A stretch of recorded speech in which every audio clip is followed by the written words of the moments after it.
Hi. I don't know if anyone told you about me. I'm a new student here. My name is Katie Heron. Talk to me again and I'll kick your ass.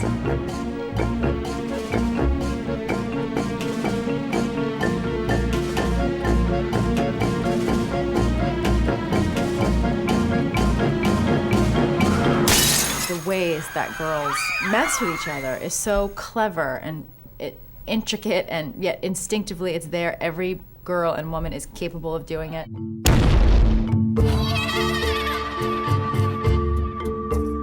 Katie, will you please tell him his hair looks sexy pushback? Chris Rock said something really interesting. He said, women would run the world if they didn't hate each other. That's the only thing that keeps them from running this whole planet, is that we hate each other. Why do you hate her? What do you mean? Regina, you seem to really hate her. Yes. What's your question? Girls just, I don't know. There's just this vibe sometimes, unless you don't know the girl. There's a vibe in the beginning, you know? There's just this competition. I mean, that's just like the rules of feminism.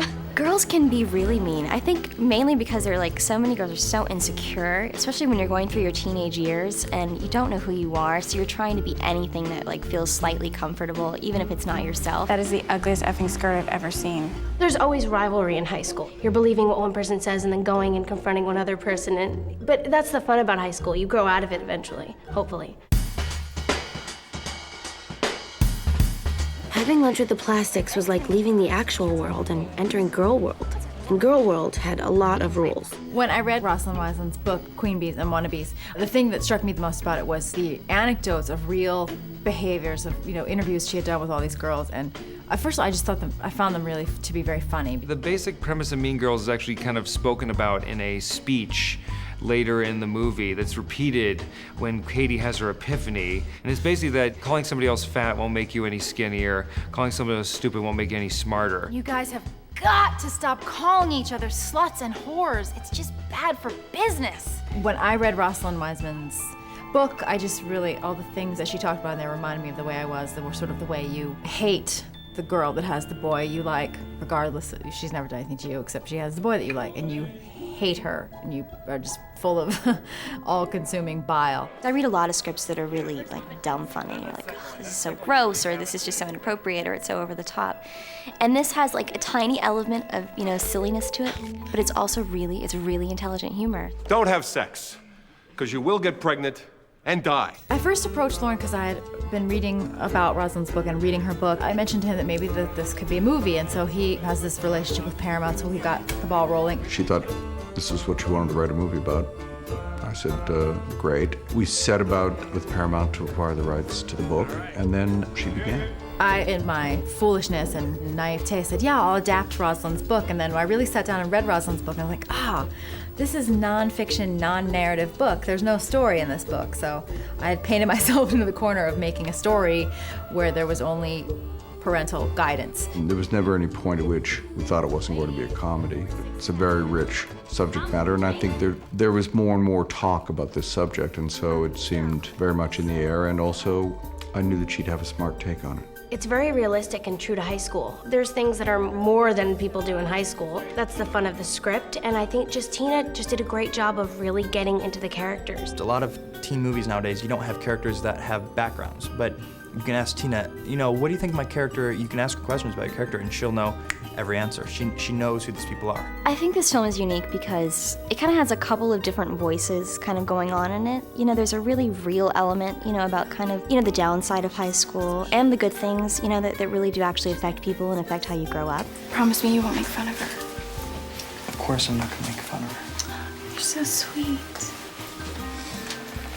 And I think that's Tina Fey's script. That's the thing that sets it apart, is the intelligence of the writing and the nuance and the kind of the depth of all these kind of universe of characters that she created is something that you normally are not going to get inside your average cookie cutter high school picture. There's no room for weakness. There's just, if you're weak, you'll just get eaten alive. And Katie comes in and she is a very strong person, and so quickly figures out at least one way to survive, and then in this environment and then maybe realizes that's not the best way. The thing that I'm most going for with the movie is this kind of highly charged situation of high school and the hormones that are raging and the fact that you're kind of trying to act like adults and trying to be socialized like adults, but you're not adults. Like all of those things going on lead to a lot of turmoil. Watch out, please.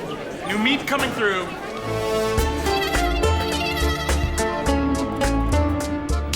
We have a girl who's kind of like a complete virgin, and not in just sexual ways, but in every manner of being in girl world, in a teenage world, and kind of in an American world, has no conception of what it means to live in the modern day culture.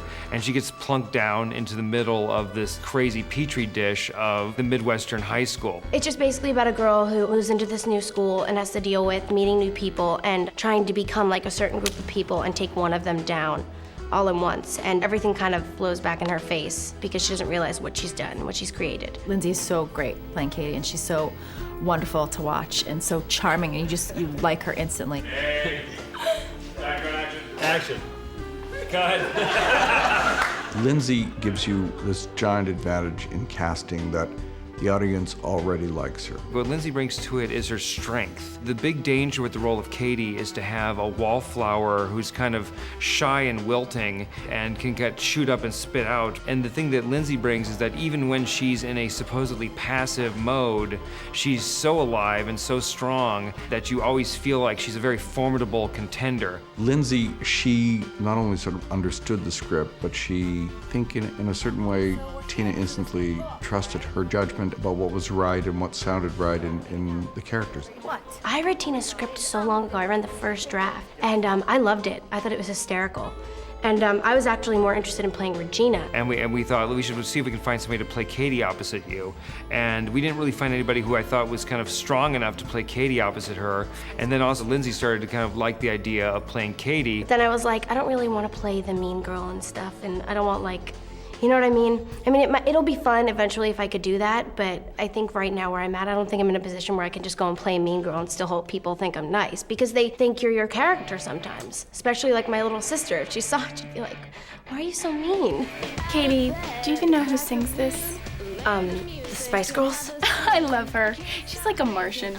Lindsay is the absolute center of the picture. When we saw her in Freaky Friday, and I, of course, seen her in Parent Trap as well, she just was perfect for it.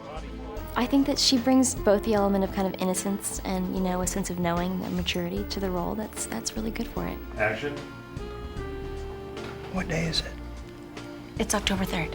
Firstly, she's kind of overwhelmed by the sheer madness of it all, the number of people and the craziness, and it basically has no place to find her footing. And then the biggest outcasts of the school, who are also the smart, witty outsiders, like kind of the art freaks, see her as somebody who could be a kindred spirit just because she seems weird. They are kind of her first friends at school, and they introduce her to or tell her the legend of the Plastics, which is Regina and Gretchen and Karen, who are the most popular girls in school, yet at the same time the most feared and hated. Who are the Plastics? They're teen royalty. If North Shore was Us Weekly, they would always be on the cover.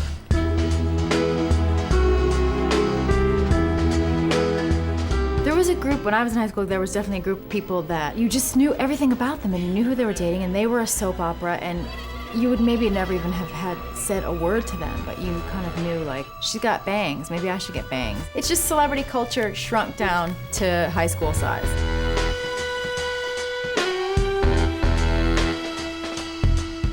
The Plastics, they sort of dictate the style and, you know, the behavior and what's cool and what's not, and the do's and the don'ts and the, you know, the rights and the wrongs and all the rules of high school, which we all have to follow to a T. Regina's the leader, and, you know, she's psychotic and she's very evil, and, you know, Gretchen and Karen, we just follow her. I feel like a puppy dog in some scenes because we walk around like, what are you doing? What are we doing?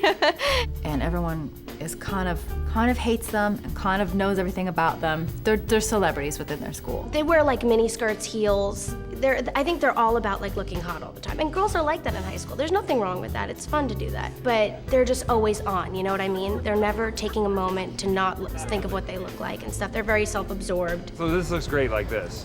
Yeah. Do you want us to move, like walk? Yeah, just a little walk. Just walk a little bit with her. So you just want to stay together. Hi guys. Okay, put me down here. Thanks. They say do the hair thing is great. That's fine. And then down. Let her down gracefully. Like, okay. And then Regina George, me, she's the queen bee, so to speak. She's at the head. She's at the very top, the pinnacle. The great thing about Rachel is it's so true that you have to cast a nice girl to play just that you have to cast a smart person to play a dumb person. You have to cast someone really polite and kind and hardworking to play this character, because if you cast the real thing, it would be a nightmare. It's a really fun role to play because I go from the top to the bottom and then back up to the top again, sort of, or somewhere in the middle. What's that say? Caitlin Cousin is Fat whore. I sort of get to fall really far and rebound, and I get hip and thrust, I get to wear a spinal halo, I get to wear these amazing clothes, I get to wear a fat suit, I get zits, I lose them in 2 days, I get to eat all kinds of food. Is butter a carb? Yes. I mean, what more could you ask for, really? I think Regina, when she first meets Katie, is smart enough to be threatened by her, to know that this girl is pretty enough and smart enough. And there's that thing that girls and women do, which is, you keep your enemies close. I'll take you in and keep you close to me to keep you down. Love ya. And I think Katie is kind of starstruck by Regina in the beginning. That she can't believe she's talking to her, and she's exposing her to all these clothes and makeup and hair and things she has no idea. She's never seen anything like it before, so it's a little hero worship. Wow, your house is really nice. I know, right? And it was really this very interesting balancing act of trying to find not only who was best for the part, but who kind of fit as a group. And interestingly enough, Amanda Seyfried, who ended up playing the role of Karen, was somebody who read for Regina and was fantastic in the part, but just didn't feel like as good as Rachel did opposite Lindsay. And then we actually said, well, why not try her out for Karen? It turned out she had this kind of like spacey, daffy sense of humor that was perfect for that. You know who's looking fine tonight? Seth Musikowski. Okay, you did not just say that. What? He's a good kisser. She's the dumb one of the group, There's always a dumb one. I was always kind of the dumb one of my group. I would ask like stupid questions and I wouldn't know why I asked them, and my friends will tell me that. I was always the airhead. No, I felt a little Jamie Priestley on that. Yeah, exactly. Yeah, but he's my first cousin. It's like, yeah, no, you're more like, really, it's okay. No, Yeah. he's my Yeah, first but he's my And for Gretchen, we actually didn't find anybody who felt right until Lacey walked in the room, and suddenly it was just thanking God in heaven that we found something that worked. And when we put the three of them together, it just seemed like it was meant to be.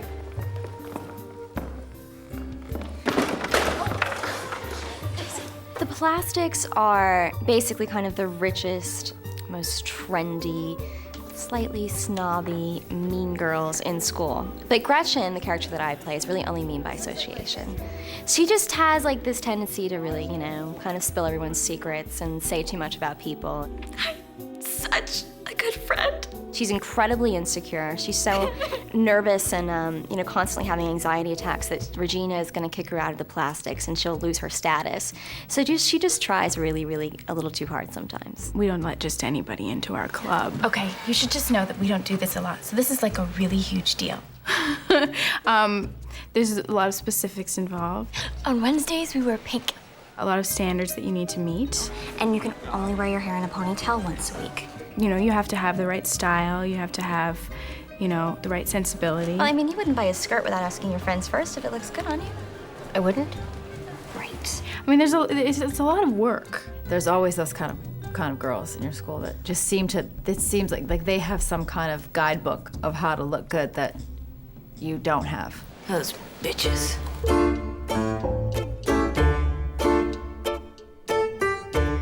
Janice and Damien are more from my high school experience and from my memory. I have a good friend from high school who he went to the Catholic school down the street, but we knew each other from summer theater, and he was, in a lot of ways, the inspiration for the character of Damien.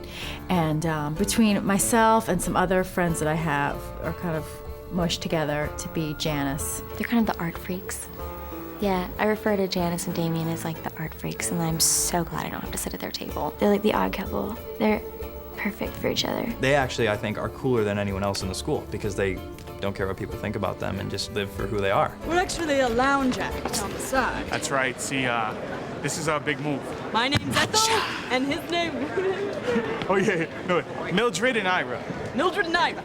Lizzie Kaplan was kind of almost too beautiful to play the role of Janice. Originally conceived, we thought we were going to find like a Kelly Osbourne type, to play Janice, but then nobody else had the kind of the raw energy and the attitude that you needed for that part except for Lizzie, and we figured we could kind of make Lizzie, we added this element that Lizzie used to be, you know, Regina's best friend, and so she's kind of just gone to the dark side. What Rosalind does write about in her book is this whole notion of being inside the box or outside the box. And you know, if you're a girl that's inside the box, you're pretty and neat and a good student, and you don't sleep around and you're whatever. And if you're anything out, you know, outside the box is if you don't look the same as everyone and you maybe express your anger. God forbid you might even be gay. Then there's all these things are going to put you outside that box and make it hard for you. And Janice is definitely outside the box. Normally, it's like I get a script and I'm like, okay, I'll do this movie if I get it. And then by the end, I'm like, please let me get this. And so it was like pure luck that it ended up being, you know, good. But I really liked the script. From the second I heard about it and I heard that Tina was writing it, I was very excited about it because she's awesome. And I read it, and I get really obnoxious with scripts that I like because then I'll like call people and be like, listen to this line, and like read the whole script. Yeah, I do that a lot. It's bad. Suck on that!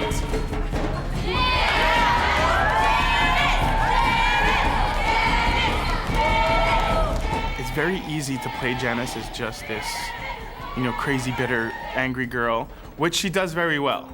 But there is definitely like a vulnerability that she brings to it that centers her, and you kind of want to like, she's not like the mean girl that you want like a bucket of water to fall on. She's kind of like the mean girl that you want to give a hug to. Regina started this rumor that Janice. Damien! Shall we not? I think we're all essentially in the movie. I mean, me and Janice. I mean, I think I'm a boy mean girl in the movie when I'm with Janice. And I think that's what, when you combine Janice and Damien together, they just become like this. We looked a long time to find Damien, and we found Daniel just in the nick of time. We were looking in, you know, 4 cities to find Damien because it was, and that was another thing that Mark was very generous with me about because Damien was so clear to me in my head. And when I finally saw Daniel, I was like, yeah, this is the guy. Hey, get out of here! Oh my God, Danny DeVito, I love your work! To have somebody who's kind of supposedly too gay to function, as one of the quotes in the movie, yet doesn't kind of like fall into like a stereotypical portrayal of that and kind of find that sense of humor, it was very difficult to find that balance.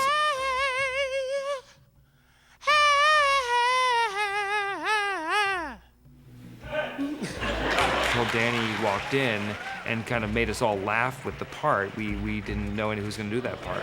He's gonna do it. He's gonna do it raw.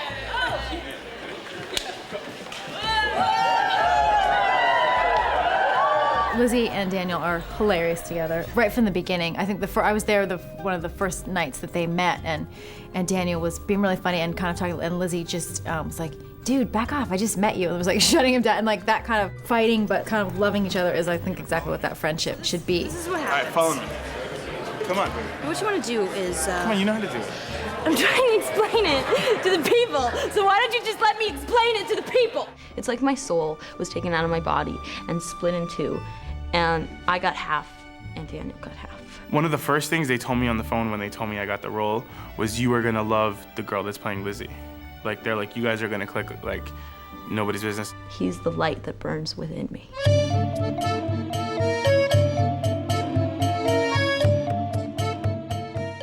Bravo, Mark. It's hard to like speak to a guy when you don't know him and you're new to a school. It's always nerve-wracking. You're always kind of like iffy. It's like, well, are they gonna say yes or are they gonna say no? And Jonathan's great to work with. We have fun working with each other. And when I was showing the tapes of all the people auditioning for Aaron, I showed them to my wife and I showed them to my young assistant. And Jonathan came on, they all sat up in their seats and like, oh yeah, he works. Oh yeah, he works. And I thought, okay, well, that's a good sign. Aaron, this dreamy Aaron. Bravo, Mark. He's inherently very sweet, Jonathan. I think he's like a kind of gentle. He actually, and he reminds me a little bit of Jimmy Fallon. And I think that's why I was like, yeah, that guy, get that guy. What are you doing? I forgot what a good kisser you are. Aren't you like here with It's kind of like when he walks through the hallway, the whole school turns into an Abercrombie ad.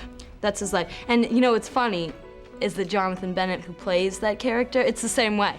It's like, we'll be walking down the street, it'll be raining outside, his shirt will fall off, all these guys around him will be like all hot, and like they'll be like surfing and like throwing footballs.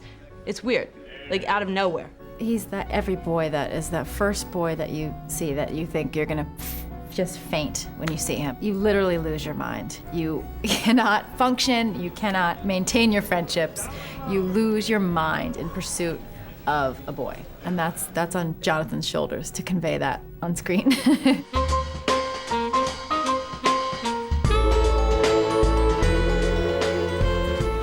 Ms. Norberry?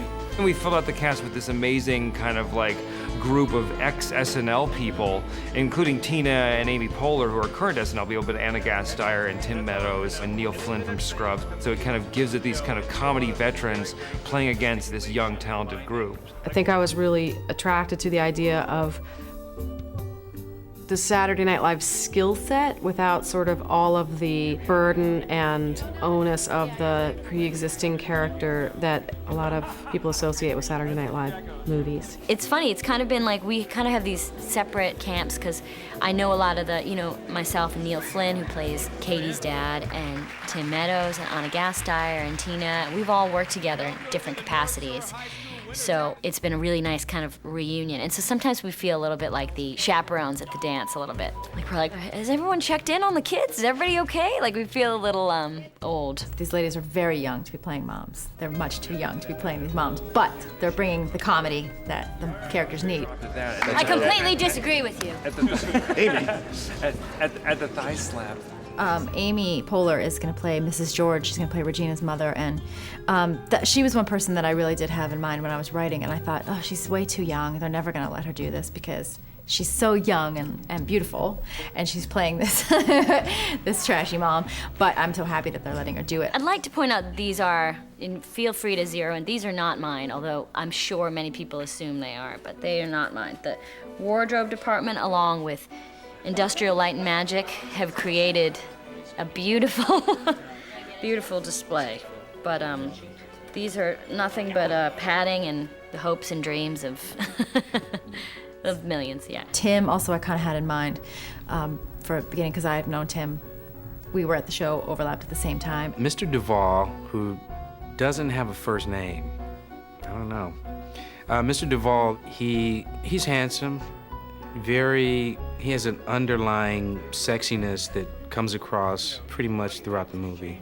But, we're trying to work on keeping that, sort of, because we want a PG rating or something like that. Now, what we're gonna try to do is fix the way you young ladies relate to each other. Okay? Lady to lady. Hopefully this movie will take, I think there's a lot of movies that have the hot popular girls who are mean, but I'm hoping that we will get to know them more fully in this movie. I really think the characters in this film can really teach you a lot of things about life, especially that you can never wear too much lip gloss. Okay, that hurt. If you were to get breast implants, make sure that they're sensitive enough. Try to maintain some nipple sensitivity, so if your dog is chewing on them, you might notice.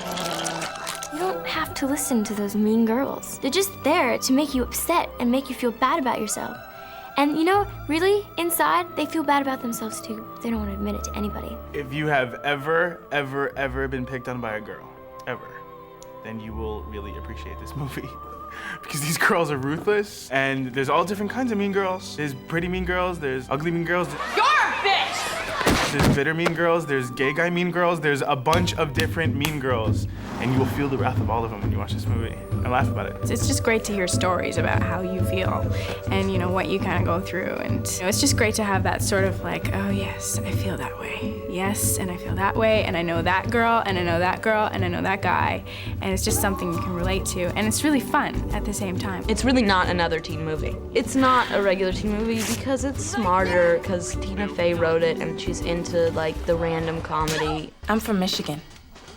Great. The message of Mean Girls is basically just be yourself and don't get caught up in certain things and don't change for anyone and be around people that you can trust and that won't hurt you in any way. Sometimes when you're going through anything, you feel like you're the only one. And I think that if you're being bullied around by some kid in your high school, some mean girl, and then you go and you see this movie, you'll probably be like, oh, it's funny, and life is art, and this is kind of very similar to true life. I think that those people would definitely be inspired a little bit and learn to laugh about some of it. It's sort of a hopeful tale. I didn't want it to come out of it feeling like women are awful to each other always, always, forever, their whole life, and that's just the way it is. I think women can learn how to be around each other and how to feel good about themselves without building themselves up at the expense of tearing other people down.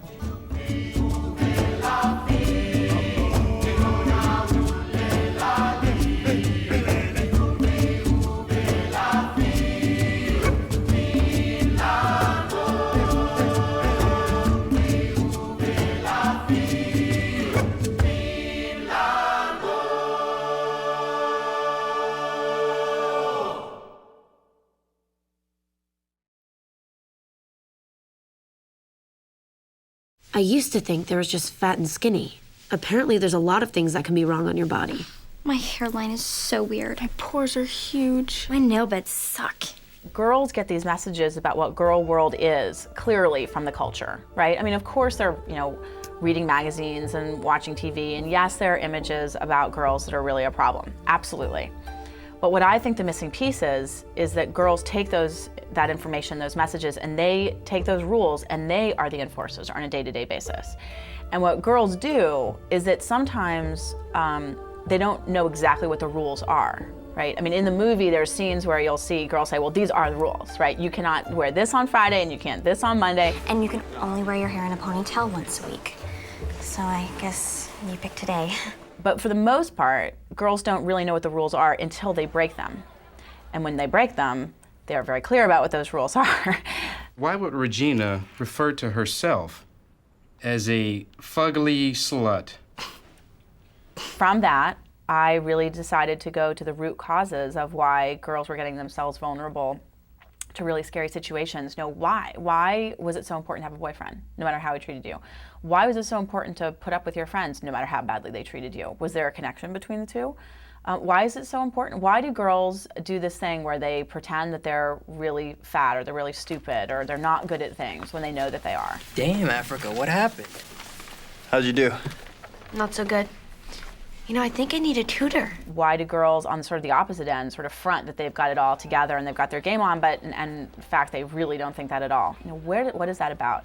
So I started an organization that would really address all of those issues and why it would make girls vulnerable to violence, actually. And I also did it for boys as well. And so that has metamorphosized. It's become the Empower program, an organization I started in 1994. And it teaches thousands and thousands of boys and girls between the ages of 10 and 18. And it shows them what the root causes of violence are. And it's not the person coming out of the bushes. It's the stuff that you see and that kids see every single day at school. And it starts with somebody pushing somebody down or into a trash can every day at school. And it also starts with horrible emails that get circulated about, you don't talk to her because she is a slut, or she's this, or she's that, or we've decided that she is no longer worthy of being treated as a human being. Did you write this? No, I swear. Then you told somebody. She told. You little bitch. Those are the seeds of not treating people equally, and those are the seeds of getting to a place where you feel that other people are not equal to you, and so you can treat them however you want. And that's how violence really occurs. Janice Ian Dyke. Who is that? I think that's that kid Damien. Yeah, he's almost too gay to function. That's funny. Put that in there. I think lots of times girls feel really alone, like, oh, I am the biggest loser that's ever, ever walked the face of the earth. And, there's all these girls who have very similar experiences. So it's important to me that I think what they're going through is really important. Hey, how's your first day? When I first started getting phone calls when the book was first published, I started getting phone calls from actually several people about maybe buying my life rights or buying the rights for a movie. And some of the phone calls, I thought I was in a movie. I would get these phone calls like, Rosalind, we are going to do great things. It's going to be, and I'm like, who are you? I do not know who you are. And frankly, you are freaking me out and I need to say goodbye. I was just like, no. Then I got a phone call from Tina Fey, and she said, I think what you do is really interesting. And I said, okay, this is a woman I can deal with. I wrote Queen Bees and Wannabes because I've been working with boys and girls for years. And I would do these parent coffees, orientations that parents go to, 2 people come, but, or they used to come, now more people come. I would go to these parent coffees and orientations.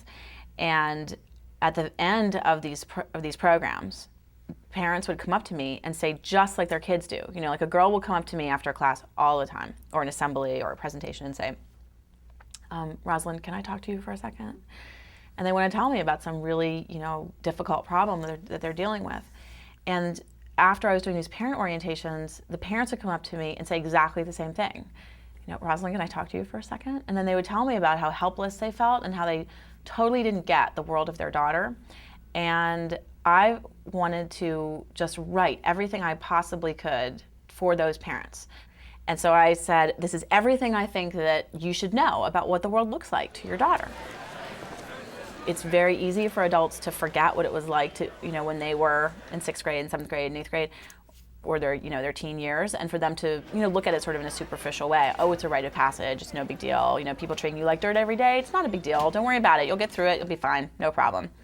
You won't even remember. Well, the problem is that it actually is a big deal because it teaches you really important things, which sometimes are not, which often can be really not good. What does that smell? Oh, Regina gave me some perfume. You smell like a baby prostitute.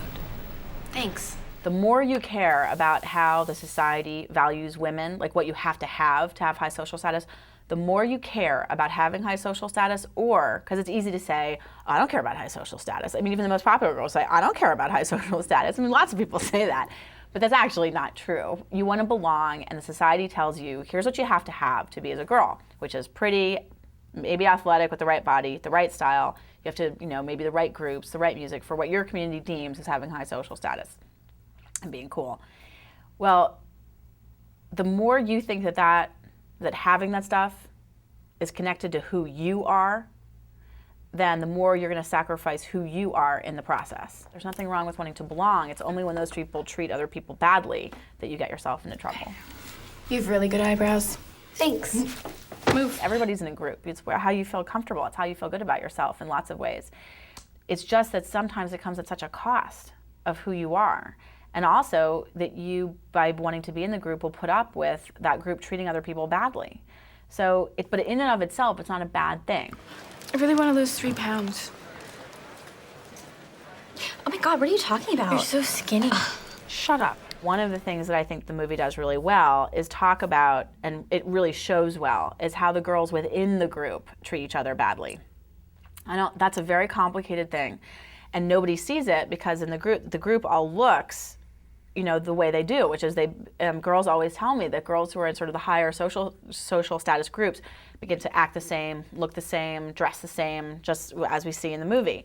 And some of that is true. They start to conform, like I talked about before, they start to conform to each other, and they start to look the same, act the same, laugh the same, all that kind of stuff. So to the outside world, it looks like they all are the best of friends, but in that group are very rigid hierarchies. That is so fetch. Gretchen, stop trying to make fetch happen. It's not going to happen. Now, if you're in that group, a lot of times girls on the, they won't admit that. That's really hard to say because it's seen as being disloyal. But what I know from working with girls for a long time is that oftentimes girls who are the closest of friends don't feel comfortable actually really, really being truthful to their friends, meaning that your friends know everything about you and they know what you're most sensitive about. And what I know for the most part about girls, working with girls and just with people, is that the people who know you best know exactly what to say that will hurt the most. Hello? If someone said something bad about you, you'd want me to tell you, right? No. What if it was someone you thought was your friend? I want the movie to get girls talking about these issues. I want them to realize what the costs are. I think one of the best actual scenes for me in the movie is at the very end when they're sitting and then you see Regina walk by and just their whole body language is totally more relaxed. It's not like, oh, we live in this perfect world. It's not like, it's just people just sort of chill. And I want girls to be able to see that if they do that, if they relax, that it's just a lot easier. You can breathe. You can take the risks that you should, meaning you can be on the math team. You can do things that, people think are not cool. And so you take the risks that you want to take, and you don't take the risks that you shouldn't, meaning you're so focused on sacrificing what you want for other people, then you're going to do things like you're going to drink more, you're going to do more drugs, you're going to, you'll do drugs in the first place, you'll, drink and drive. You'll be much more likely to do things like that because it's so much harder to stand your ground. And so you take the risks that you shouldn't, and you lose, again, you just lose yourself in the process. So I would really love girls to be able to see that the cost is high. For belonging, the cost is very high. And are they willing to take that price? Are they willing to pay that price? That's a very high price. The price is about as high as you can get, which is you. Erin, wait, just... Okay, call me. The most important thing for me in talking to girls and teaching girls is that they understand what the culture is telling them about what the rules are to be a girl, so that basically the culture doesn't take advantage of them. Because what I think is that if girls aren't educated about how the society is telling them, how the culture is telling them, this is what you gotta be to be a girl, and by the way, this is what you cannot be. That the more that that happens, the more that you don't get to make decisions for yourself. And what I want is for girls making decisions for themselves.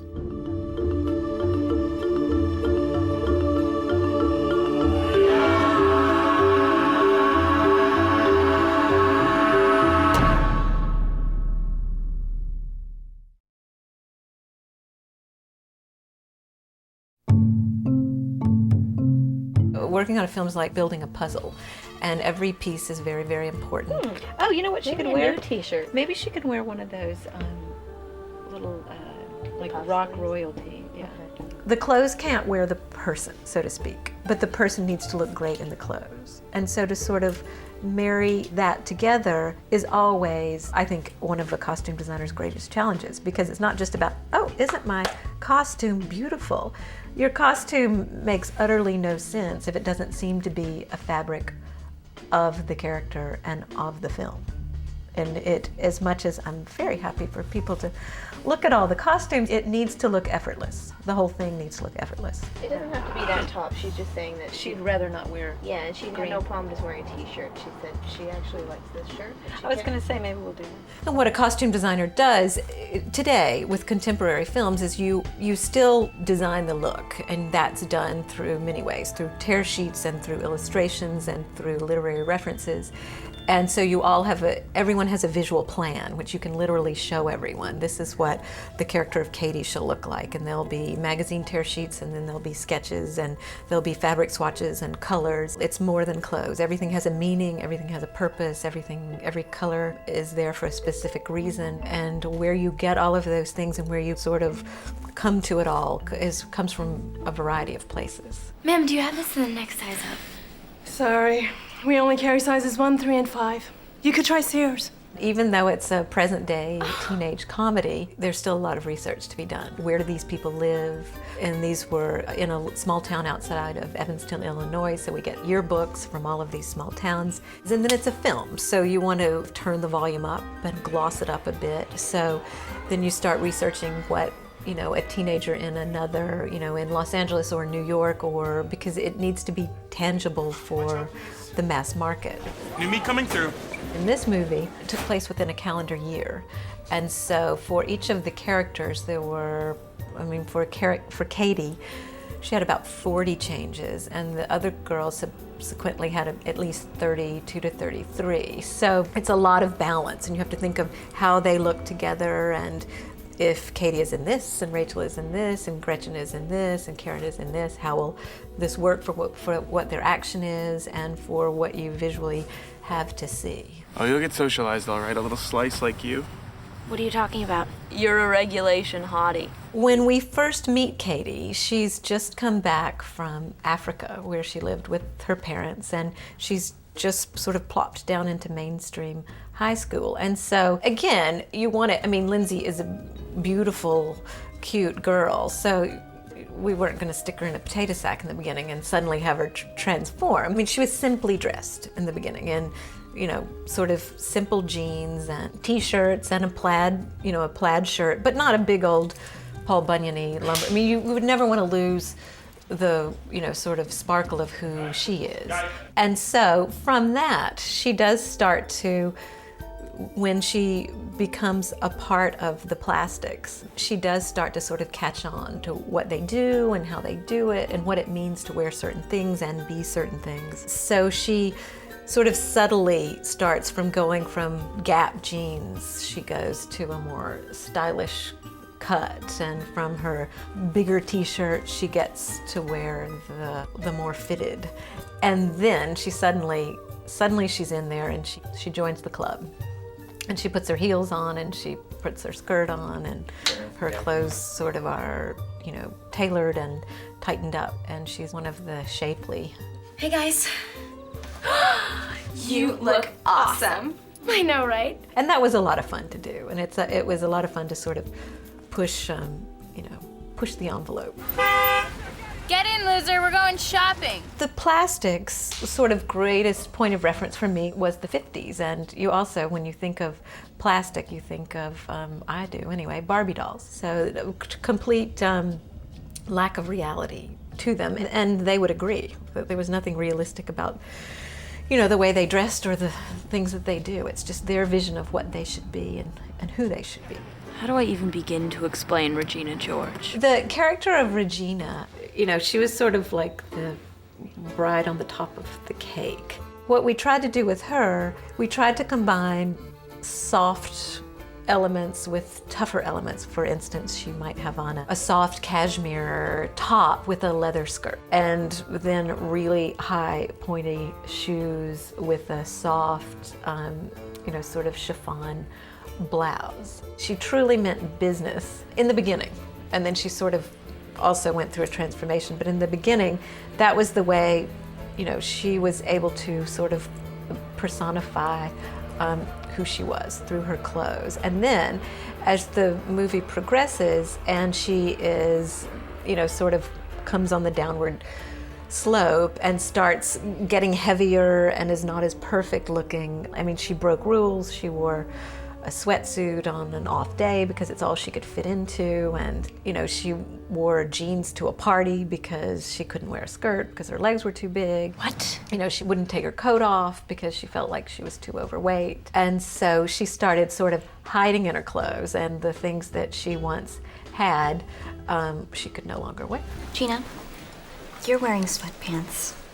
It's Monday. The character of Gretchen is she was sort of completely kept under the heel of Regina. You know, she too sort of comes into her own and starts to be her own person. And you get a little inclination of that and early on at the Halloween party. She does show up in, you know, a tight leather catsuit. And then by the end of the movie, though, she's moved off into another clique completely. She's decided that she no longer needs Regina and she'll just sort of be with whoever she wants to be. And she's pretty happy that way and still looks great. Oh my God, it's her dream come true, diving into a big pile of girls. Janice, again, when you start reading this, you think, oh, well, Janice will be this giant blob. But then you got these beautiful people who play these things, which makes it far more interesting. So with Janice, she essentially, you know, she's an artist. And so she constructed her own things and her own elements, and she painted. If Janice got a t-shirt, she couldn't just wear the shirt. She had to cut it and slash it and pull it and paint on it and put it with, you know, maybe something that matched the splotch of paint on her sneaker. And so she was very, as much as Regina had a very pleasing way of looking, Janice's is equally as pleasing, but just more creative. And there was as much intent and direction to what Janice was doing and how she did it, as there is to someone like Regina. But with someone with a mind like a girl like Janice, you know, you're not supposed to notice. And so as far as from a costume design standpoint, working with a character like that is a lot of fun because you sort of get in the clothes with them and say, what would I do? And Lizzie would come and say, wouldn't it be great if suddenly now, you know, this shirt, I could tie it in a, you know, sash around my waist and it's no longer a shirt. So you kind of, you know, you help them be who their character is when you can collaborate in that way. Please welcome to the stage Santa's Helpers doing Jingle Bell Rock. The Jingle Bell Rock, we used plastic, and we'd thought of head to toe plastic, but then the fine line with that is, and with what they're wearing, is you can take it way too tartish and way too over the top. So the choice of using plastic as the fabric worked because they were, you know, I tried to make them look as good as they could look, but using also elements of if they'd come up with them themselves, sort of thrown them together. And so I chose a basic shape of a skirt that worked on all three of the girls. And since it's plastic, I added a bow instead of a belt with a buckle to sort of soften it up and make it more girly. And their tank tops are really just tank tops that you would get at any department store. And then we just added Marabou, and the same with their boots. You know, they would have all gone to a shoe store and gone, oh wow, these would be great for our Jingle Bell Rock, you know, boots. So making it look young and inappropriately appropriate was really sort of the desire with that.